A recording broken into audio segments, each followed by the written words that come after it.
All right, Alexander, let's talk about what is developing in Syria. According to an article that you sent me from Zero Hedge via The Cradle. Zero Hedge is republishing an article from The Cradle. It says, U.S.-backed Kurdish delegation meets with Assad government in Damascus. Are the Kurds understanding that the best outcome for them as Syria reaches some sort of conclusion is to re-engage with Assad? What is going on here? One would like to think so. I mean, we've been there have been previous periods when it looked as if the Kurds, under Turkish pressure, were going to try and come to some kind of deal with Assad. I can remember a couple of years ago, about 2 years ago, there was a Turkish advance into a region of Syria called Afrin. Afrin was a largely Kurdish area, and the Kurds there were expecting the Americans to come to their rescue, and of course they didn't. And the Russians were telling the Kurds in Afrin, for heaven's sake, talk to Damascus, and the Kurdish leadership didn't. And the result was that they were overrun by the Turkish forces and the fighters, the Islamic fighters who were supporting the Turkish forces in Afrin. And it was a disaster for the Kurds, but they still stuck with this relationship with the US. I'm starting to think that the Kurds are beginning to see the writing on the wall. Erdogan has just had another phone call with Putin. He had it about 3 days ago. He's talking increasingly now about this meeting with Assad. It looks as if there will be a meeting with Assad within the next few weeks. It looks like the Turks and the Syrians are close, getting very close now to a full rapprochement. If the Kurds don't join in, to some extent at least, they risk being left out, in which case the Syrians and the Turks will gang up against them. And some Kurdish leaders are starting to understand that the only way out now is not to waste time hoping that the Americans will save them, because the US is losing, is running out of options. The only guaranteed way out is to come to some kind of deal with Damascus and end, in effect, the Syrian conflict once and for all. What is Turkey going to say about this? If Turkey wants a rapprochement with Assad, but the Kurds may be now seeking a rapprochement with Assad as well, how does Turkey maneuver? It depends very much on the terms of the deal done between the Syrians and the Kurds. If the Kurds are allowed more autonomy than the Turks are happy with, then the Turks might not be pleased. But I'm going to make a guess, given how weak the Kurdish position is becoming, I think the Syrians will, and given the long-standing position of the Syrians, that they want to preserve a unitary Syrian state. I think from a Turkish point of view, if a unitary Syrian state is re-established with control of its borders and with the Kurdish areas under Damascus's control, the Turks will accept it. Wasn't that how it was before the conflict? It's exactly how it was before the conflict. We've gone through 12 years of terrible war, and we've ended up exactly where we were at the beginning. Yeah. Okay, so how does the U.S. Look at this? They're not happy, but the fact is there's very little realistically that they can do. They can try and pull whatever levers they have with the Kurds to try to stop this rapprochement between the Kurds and Damascus taking shape, or perhaps the United States might try some more direct action in Syria, might try and start up some fighting somewhere. But I think the major priority now on the part of the US is not going to be there it's going to be to try to get something to happen in Turkey itself. There's elections in Turkey coming, important elections in May, and that's where the focus of the Americans is going to be. They're going to try to have Erdogan lose those elections. They're going to try to facilitate protests in Turkey once those elections are over and Erdogan has won. They'll say that Erdogan cheated to win the elections.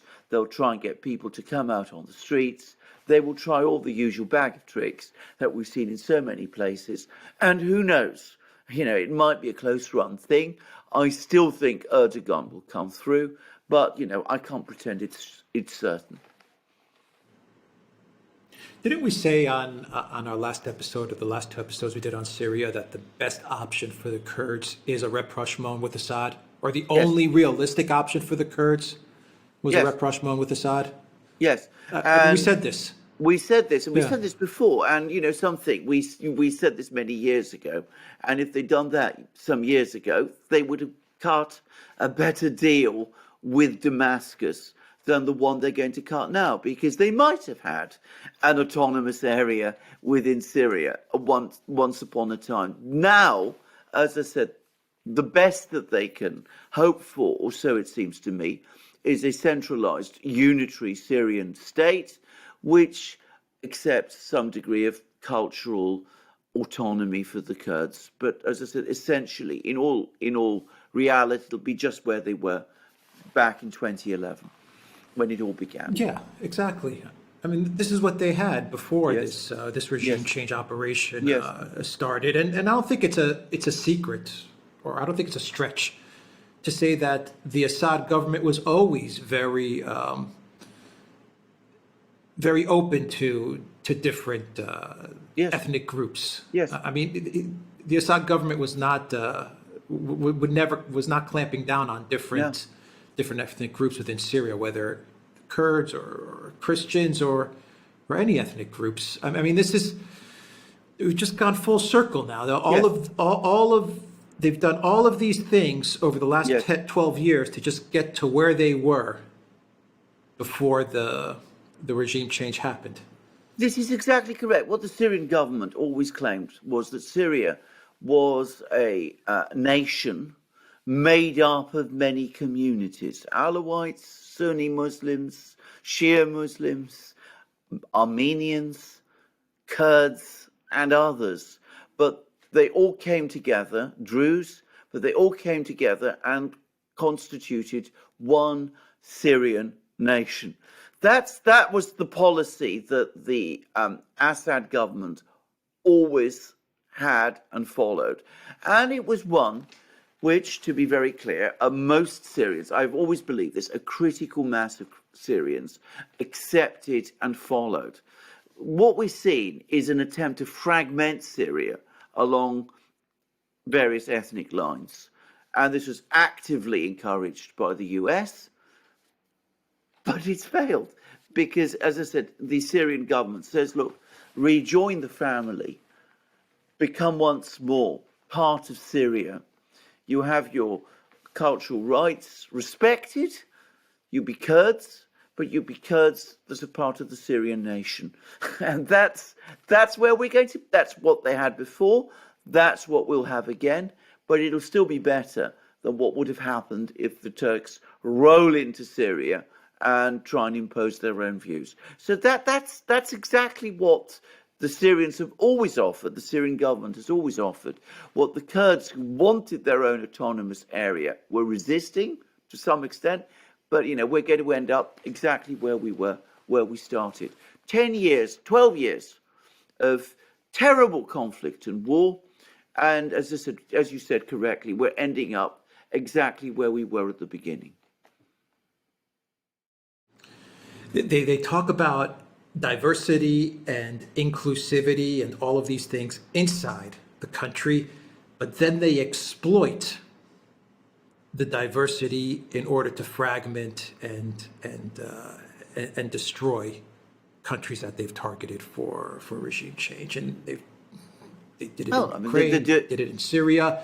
This is Well, they're talking about Yeah, doing this it. is their They're motto. talking. Libya is their motto. Well, they're talking about doing it in Russia now, decolonizing Russia. By the way, there's been a Yeah. census. There's just been a census results being published in Russia, and they show that ethnic Russians make up 80% of the population of Russia.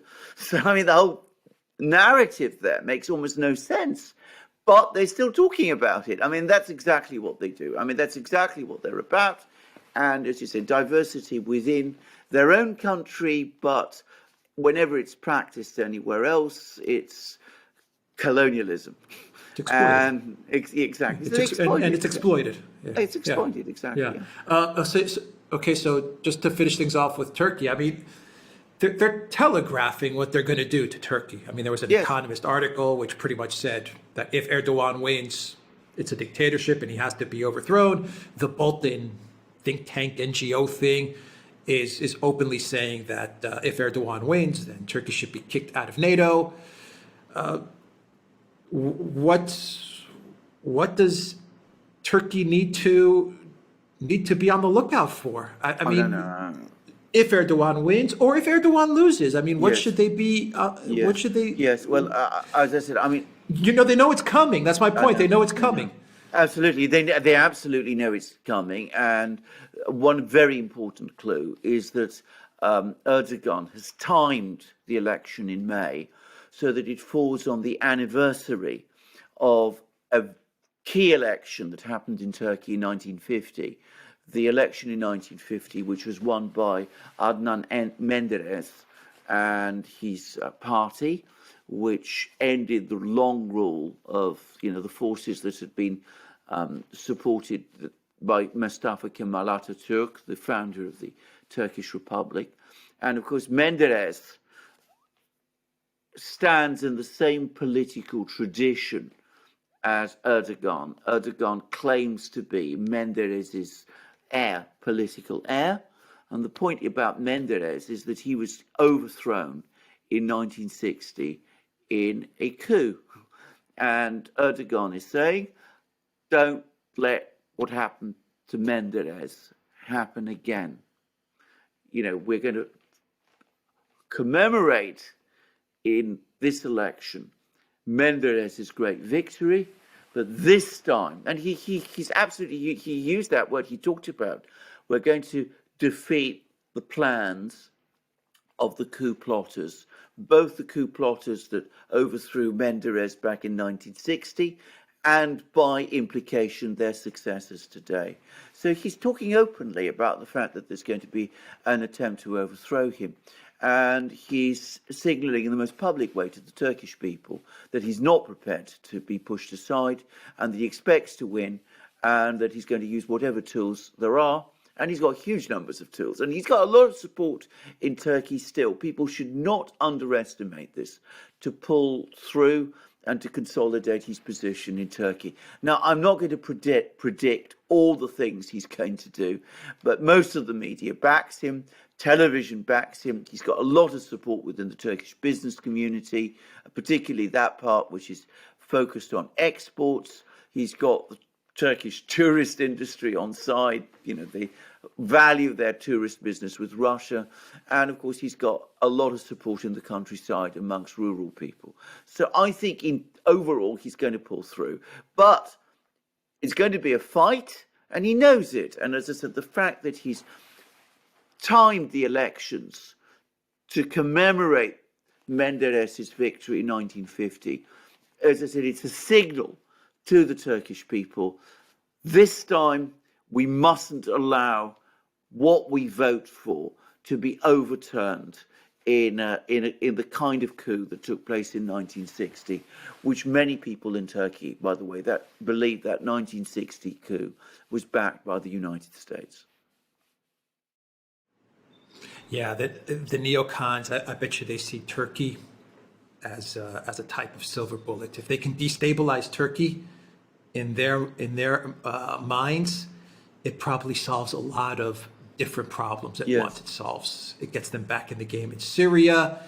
It destabilizes Russia. It solves some issues with Ukraine, and of course, it solves the whole Turkey NATO issue as well. I mean, they're going to go hard after Yeah. Erdogan and after Turkey. I think they see it as a problem that if they can cause trouble in Turkey and get what they want, in their view, they could probably they see it as something that solves a lot of different problems for them.